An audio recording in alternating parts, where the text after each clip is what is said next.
Hi guys, it is Tamara. Thank you so much for coming back to my channel. Welcome back. Today we're going to be talking about family systems theory and COVID-19. So I've been talking a little bit about coronavirus and the adjustments that we're going to have to make in addition to the traumatic impact of the virus on everybody's life. You know, we're all going through some kind of adjustment, whether you're a business owner, a family member, a parent, a spouse, whatever the case may be. You know, we're going through something with this coronavirus. And, you know, I may have said this in a previous video, it's not so much coronavirus itself that is traumatic and destabilizing and disturbing, but it's the reaction and the response to it worldwide.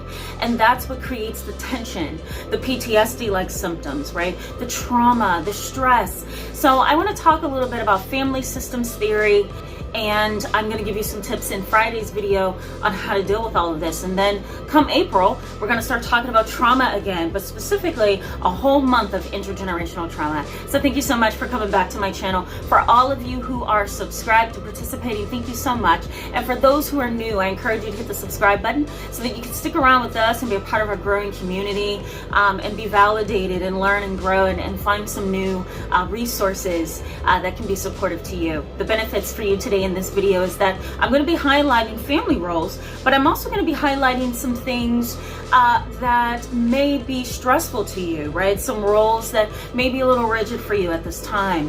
So, you know, I've talked a lot about family roles on this channel, specifically back near Christmas time and Thanksgiving time, because, you know, when holidays are, you know, upon us, we play roles, and we naturally fall into roles that we're used to playing within families, right? Or within our families. But, you know, some of those roles are very rigid, and, you know, they pop up every now and then depending on what's going on in your family. So we have this coronavirus where we're quarantined, or we're self-quarantining, or we are, you know, practicing social distancing, you know, or we are trying to stay out of our communities to stop the spread. But while we're doing that, we're also being locked into positions within our family that we may not be that okay with. And so I want to highlight what those positions are. So let's just go over some of the family systems theory regarding, you know, family roles. So let me just go over the four most prominent roles that we play within a family. All right. So the first family role that I find a lot of my clients in, and that I find a lot of families struggling with, is the scapegoat. Okay. When you are the scapegoat of a family, the problem is ignored because everything is projected on to you as the scapegoat. All right. So instead of looking at the fact that, you know, there's some traumatic things happening in our society today, you know, there's a lot of family dysfunction, there's a lot of family dynamics and toxicity that is hard to get around, even amidst this crazy societal situation that we're all trying to manage. You know, when you're quarantined or you're self-quarantining, you know, you're stuck in a specific environment with maybe family members that you didn't have to be stuck with before. So the dysfunctional dynamics and the toxicity may be more present than it would be otherwise, right? Because you're stuck in a situation with them. It's not easy to be stuck in the first place, and then you have to be stuck with people who rub you the wrong way. That is difficult. So, you know, you become the scapegoat, right? Instead of the issue within the family being addressed, things get projected onto you. All right. The next role is the lost child role. Now, these individuals within a normal family or a typical family, they tend to be the ones who are shy. They isolate, they go away, they withdraw. They're usually the youngest child of the family, and they don't tend to quite know exactly where they want to be in their world. You know, where do I want to be in my personal life? Where do I want to be with my career? They just don't know.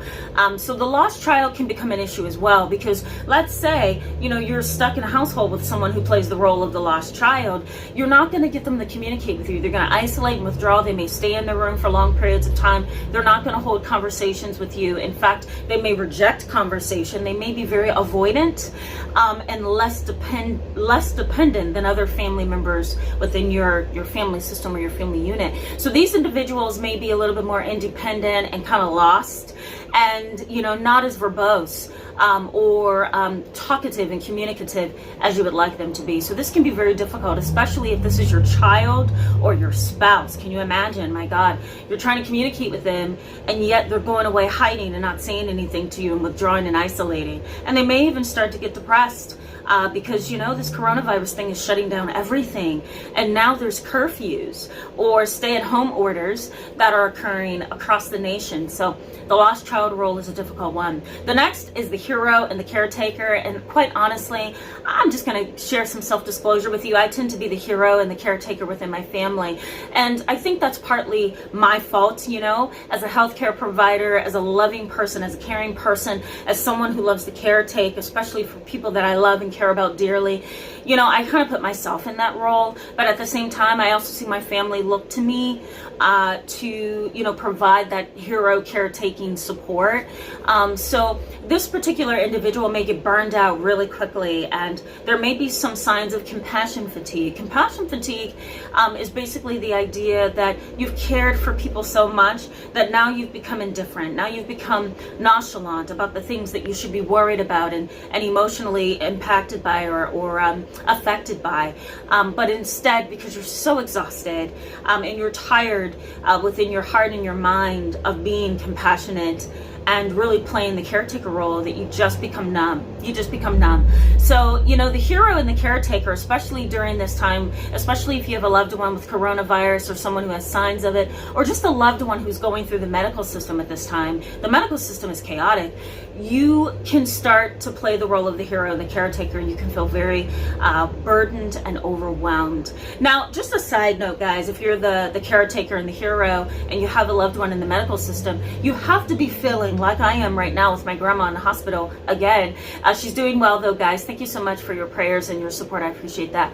But you know, if you have a loved one in the medical system today, it's going to drive you bonkers, especially if you're the hero or the caretaker, because my grandmother, you know, we're not allowed to see her, and there's a lot of patients on her floor that aren't allowed to see family members because they may be carriers of the coronavirus. So what do you have to do? You have to call them on the phone, and sometimes you don't get nurses, sometimes you don't get the aides, and sometimes the phone just rings nonstop off the hook. It's very torturing because you don't know what's going on from one minute to the next. You can't visit, you can't send flowers, you can't do anything but just stand by the phone and hope they call you, and hope that when you call, you can catch somebody. It's very, very torturing. So my heart goes out to you if you're dealing with this. If you have a loved one who's in a nursing home, a hospital, or anything like that, it's really difficult to deal with. So the hero and the caretaker role is something that I'm sure a lot of you are taking up during this time. You know, it's tough when you're playing the hero and the caretaker role, you really can develop burnout or compassion fatigue in this role.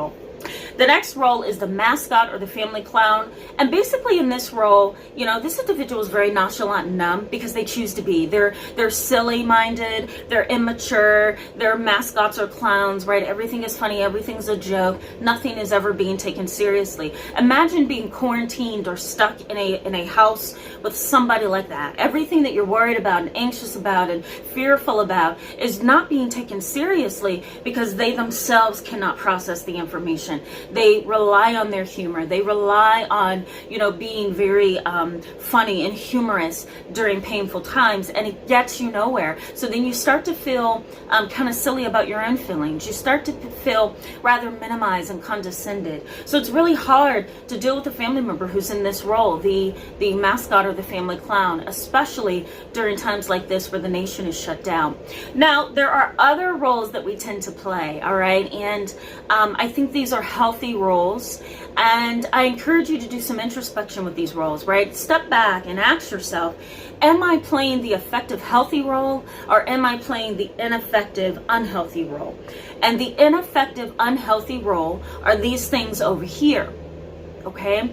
The effective family role are these things right over here.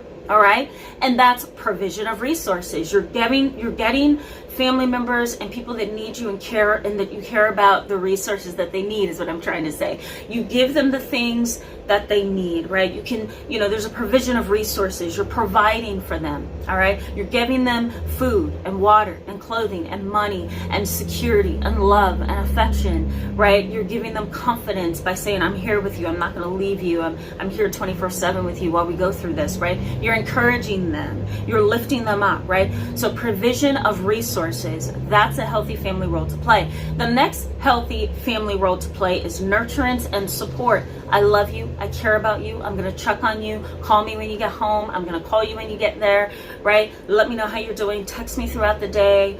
I can babysit if you need me to. I'll go to the grocery store and buy you food, right? What do you need? Do you need money? Provision of resources. I'll pay your bills. I'll get you things that you need, okay?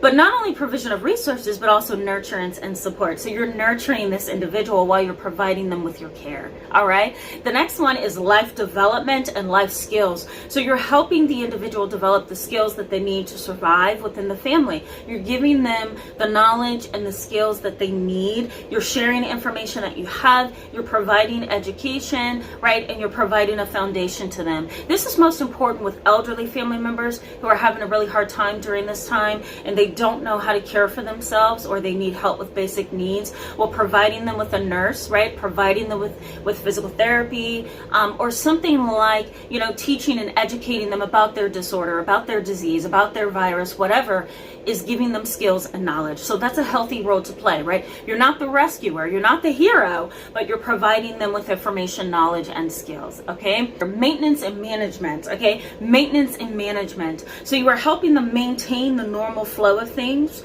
and you are managing the situation in a healthy fashion, right? Again, you're not the hero, you're not the caretaker that's going to get burned out and experience compassion fatigue, but you're maintaining some stability and you're managing from the outside, right? You're kind of helping to keep things sturdy, and that's a healthy place to be, all right? Last but not least is you have a gratifying relationship with the individual, all right? So the relationship is not abusive, it's not toxic, it's not dysfunctional, and it's not forced. It's a healthy, mature, equal relationship, and you're there to make sure that you are providing resources, that you are nurturing and supporting them, that you are maintaining stability, that you are managing things when they need you to, and that you are also being a healthy, loving team player. These are all healthy roles to play as a family member. And so as we go through this coronavirus situation, guys, I want you to kind of process that and keep that in mind, that, okay, I'm not here to burn myself out, become the hero, or be the scapegoat. I'm not here to be annoyed and impacted by the mascot or the family clown, and I'm certainly not going to deal with someone who's isolating and withdrawing, but I am going to provide resources. I am going to nurture and support. I am going to manage and help maintain the status quo, or help maintain stability, and I am going to make sure that the relationship is gratifying, healthy, and mutual. I think these are healthy roles to play, guys, and I encourage you to do that, especially during this difficult time. Thank you so much for being with me in this video today, guys. I encourage you to give it a thumbs up if it was helpful, and go ahead and hit that subscribe button so that you can stick around with us and be a part of our growing community. And you also help the channel, because every time you subscribe and hit the like button and comment, you're pushing the video up in the search results, and so you're making this resource available to other people who are searching on YouTube. I'll see you guys in the next video. Take good care, and please stay safe and all of that.